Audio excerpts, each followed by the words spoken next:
Hi friends, this is Venkatesh Devasani. ఈరోజు మనం Indian economic సర్వేలో భాగంగా మొదటి వీడియోలో కొన్ని ముఖ్య అంశాల గురించి డిస్కస్ చేయడం జరిగింది.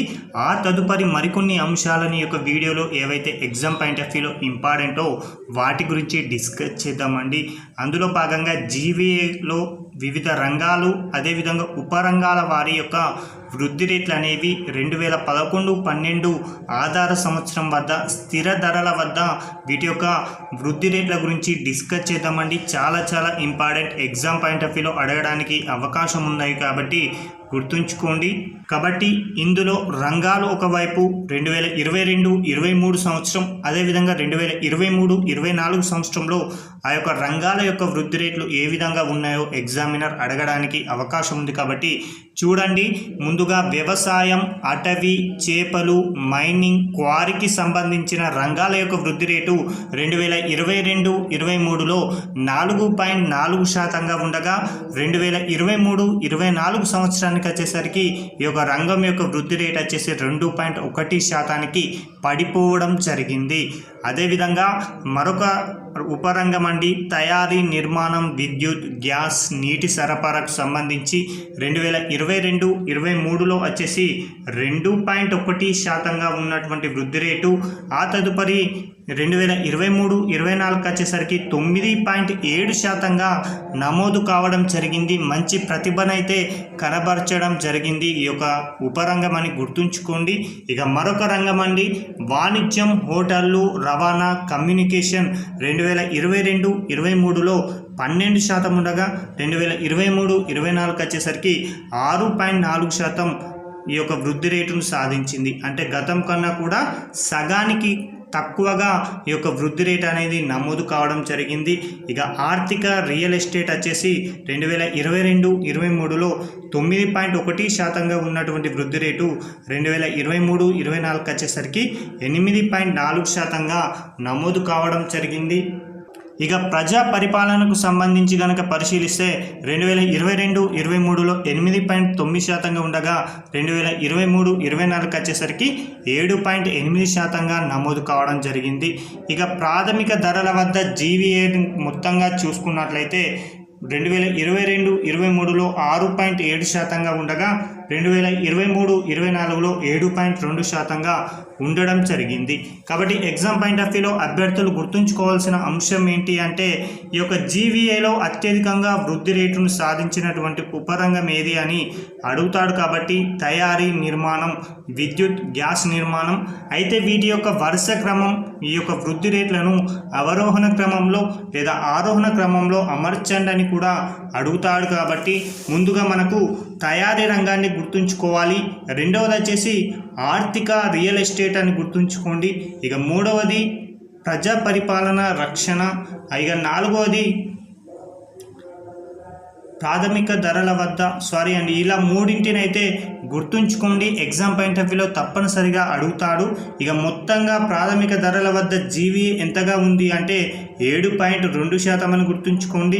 ఈ యొక్క జీవీఏ వద్ద ఈ యొక్క రంగాల యొక్క ఉపరంగాల వృద్ధి రేట్లలో అతి తక్కువగా నమోదు చేసిన రంగం ఏంటి అంటే వ్యవసాయం, అటవీ, చేపలు అని గుర్తుంచుకోండి. 2.1% అని. అదేవిధంగా స్థూల జాతీయ ఆదాయం మరియు నికర జాతీయ ఆదాయం గురించి డిస్కస్ చేద్దామండి.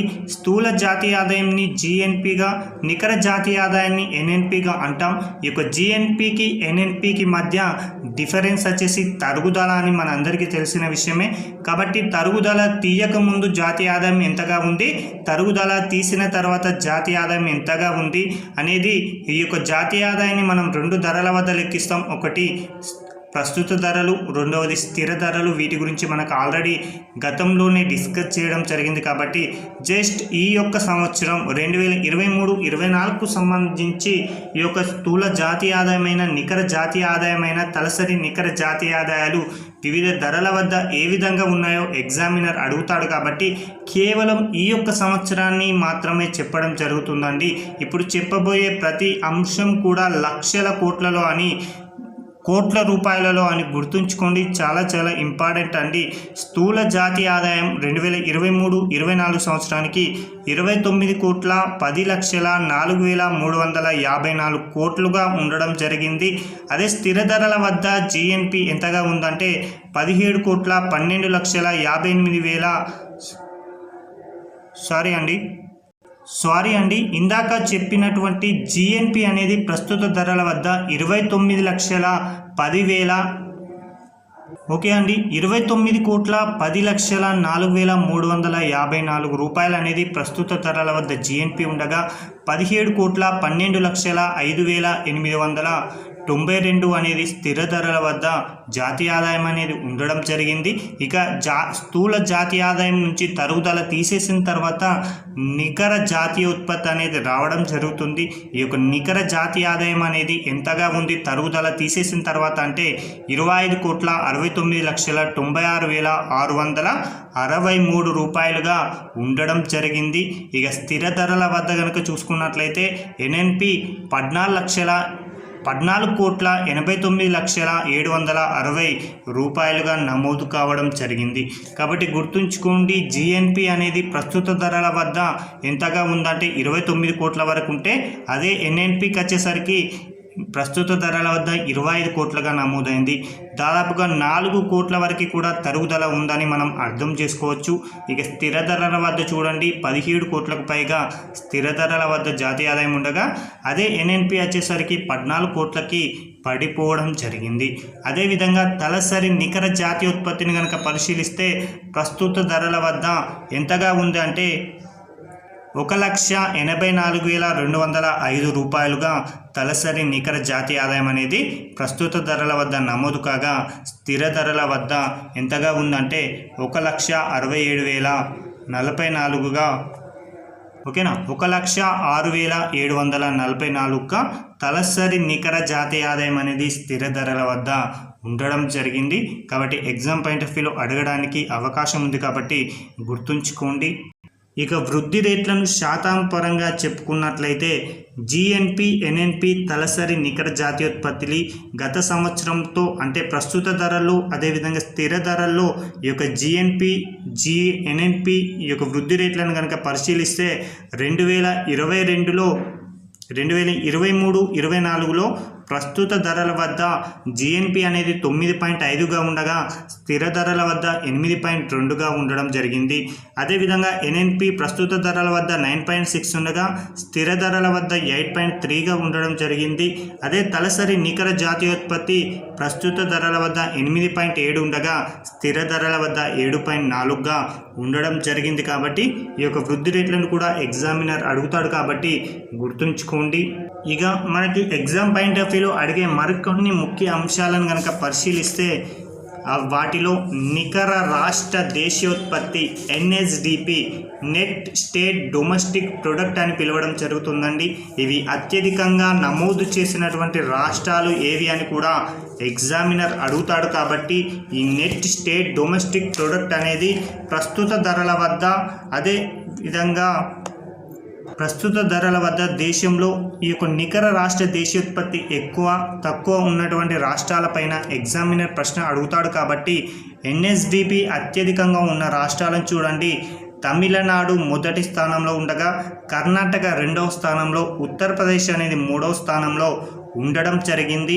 వీటిలో తమిళనాడు యొక్క ఎన్ఎస్డిపి చూడండి 24,17,237 కోట్లతో మొదటి స్థానంలో ఉండడం జరిగింది. ఇందులో మన తెలంగాణ యొక్క ఎన్ఎస్డిపి ఎంతగా నమోదైందంటే 13,26,022గా నమోదు కావడం జరిగింది. అదేవిధంగా ఎన్ఎస్డిపి అతి తక్కువగా ఉన్న రాష్ట్రం వచ్చేసి మేఘాలయాన్ని గుర్తుంచుకోండి. ఇక్కడ 42,214 రూపాయలు మాత్రమే ఉండడం జరిగింది. ఇక ఇందాక మనం జస్ట్ వాటి యొక్క ఎన్ఎస్డిపి వాటాను తెలుసుకున్నాం. అయితే వాటి యొక్క వృద్ధి రేట్లను కనుక పరిశీలిస్తే అత్యధికంగా ఎన్ఎస్డిపి వృద్ధి రేటును కనబరిచిన రాష్ట్రాలలో మొదటి స్థానంలో తమిళనాడు ఉంది 14.26% వృద్ధి రేటుతో. రెండవ స్థానంలో అస్సాం ఉంది 13.90తో. ఇక మూడవ స్థానంలో ఉత్తరాఖండ్ అనేది ఉండడం జరిగింది. అయితే మన యొక్క తెలంగాణ యొక్క ఎన్ఎస్డిపి వృద్ధి రేటు ఎంతగా ఉంది అంటే 11.97 అని గుర్తుంచుకోండి, చాలా చాలా ఇంపార్టెంట్. అదేవిధంగా అతి తక్కువగా ఎన్ఎస్డిపి వృద్ధి రేటును కనబరిచిన రాష్ట్రం వచ్చేసి హిమాచల్ ప్రదేశ్ అండి. చాలా చాలా ఇంపార్టెంట్, ఎగ్జామ్ పాయింట్ ఆఫ్ వ్యూలో అడుగుతాడు కాబట్టి గుర్తుంచుకోండి. అదేవిధంగా ఛత్తీస్గఢ్ కూడా ఉండడం జరిగిందండి 8.53తో. హిమాచల్ వచ్చేసి 8.03 అని గుర్తుంచుకోండి. ఇక మరొకటండి, తలసరి నికర రాష్ట్ర దేశీయోత్పత్తి ఎక్కువగా ఉన్న రాష్ట్రాలలో ముందుగా ఒక కేంద్రపాలిత ప్రాంతమైన ఢిల్లీ ఉండడం జరిగింది. రెండవ స్థానంలో తెలంగాణ, మూడవ స్థానంలో కర్ణాటక, నాలుగవ స్థానంలో హర్యానా ఉండడం జరిగిందండి. ఎగ్జామినర్ ఇక్కడ నుంచి ప్రశ్న అడగవచ్చు, ఎందుకంటే మన తెలంగాణ రాష్ట్రం అనేది ఈ యొక్క ఎన్ఎస్డిపి నికర రాష్ట్ర దేశీయోత్పత్తిలో రెండవ స్థానంలో ఉండడం జరిగింది కాబట్టి కంపల్సరీగా ఇక్కడ అడగడానికి అవకాశం ఉంది కాబట్టి గుర్తుంచుకోండి. తలసరి నికర రాష్ట్ర దేశీయోత్పత్తిలో తెలంగాణ ఎన్నవ స్థానంలో ఉందని అడుగుతాడు కాబట్టి రెండవ స్థానం అని గుర్తుంచుకోండి. అయితే తలసరి నికర ఆదాయం ఎంతగా ఉంది తెలంగాణది అంటే 3,47,299 అని గుర్తుంచుకోండి, చాలా చాలా ఇంపార్టెంట్ అండి. ఓకేనా. తలసరి నికర రాష్ట్ర దేశీయోత్పత్తిలో ఢిల్లీ అనేటువంటి కేంద్రపాలిత ప్రాంతాన్ని మినహాయిస్తే రాష్ట్రం పరంగా చూసుకున్నట్లయితే తెలంగాణనే మొదటి స్థానంలో ఉందనే అంశాన్ని గుర్తుంచుకోండి 3,47,299తో. అదేవిధంగా తలసరి నికర రాష్ట్ర దేశీయోత్పత్తి అనేది అతి తక్కువగా ఉన్న రాష్ట్రాలలో మొదటి స్థానంలో ఉన్నటువంటి రాష్ట్రం ఉత్తరప్రదేశ్ అండి. కేవలం 93,514తో చిట్ట చివరి స్థానంలో నిలవడం జరిగింది. ఇక మరొక అంశం